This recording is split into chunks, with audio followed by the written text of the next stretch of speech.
ഇന്ന് രാവിലെ എഴുന്നേറ്റിട്ടേ കുളിക്കാൻ വേണ്ടി ഇറങ്ങിയപ്പം ഞാൻ റൊമിയെ ആ സോപ്പും ഉണ്ടെന്ന് അങ്ങോട്ട് എടുത്താന്ന് പറഞ്ഞു. അപ്പോഴാണ് മനസ്സിലായത് അവളിവിടെ വീട്ടിലില്ല. അവൾ ചെറിയ മോന് സുഖമല്ല, ഹംദാന് പനിയായിട്ട് ഒരു 5 ദിവസമായിട്ട് അവൻ ആശുപത്രിയിൽ അഡ്മിറ്റാണ്. അപ്പോൾ അവളും അവനും അവിടെയുള്ളത്. അപ്പോൾ ബാക്കിയുള്ള കുട്ടികളൊക്കെ ഉമ്മയുടെ അടുത്ത് തറവാട്ടിലുള്ളത്.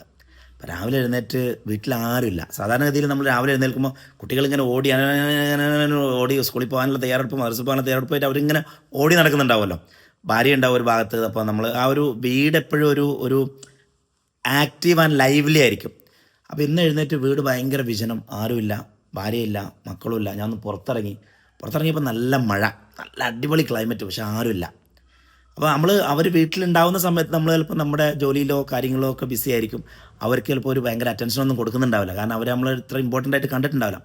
പക്ഷെ അവരെന്നും ഓടി നടക്കുന്ന ആ വീടില്ലേ, ഓടി നടക്കുന്ന ആ ഇടം, അവിടെ ഒരു ദിവസം ഒരു 24 മണിക്കൂർ അവരില്ലാതെ നമ്മളൊന്ന് ജീവിച്ചാൽ മതി. അവരെത്രത്തോളം നമ്മുടെ ലൈഫിൽ ഇമ്പോർട്ടൻ്റ് ആണെന്നും നമ്മുടെ ഊർജ്ജവും എനർജിയും സന്തോഷവും നമ്മുടെ ലോകവും അവർ തന്നെയാണെന്ന് മനസ്സിലാക്കാൻ ഒരു ദിവസം, ഒരു 24 hours നമ്മളെ മക്കളും നമ്മളെ ഭാര്യയും എന്നും നമ്മുടെ മുന്നിലൂടെ ഓടി നടക്കുന്ന ആ സ്ഥലത്ത് ഒരു ദിവസം അവരില്ലാതെ താമസിച്ചാൽ മതി. നമ്മുടെ ജീവിതത്തിന് ഒരു പക്ഷേ അവരോടുള്ള, കുടുംബത്തോടുള്ള, മക്കളോടുള്ള, ജീവിതത്തോടുള്ള പെർസെപ്ഷൻ തന്നെ മാറിക്കിട്ടും.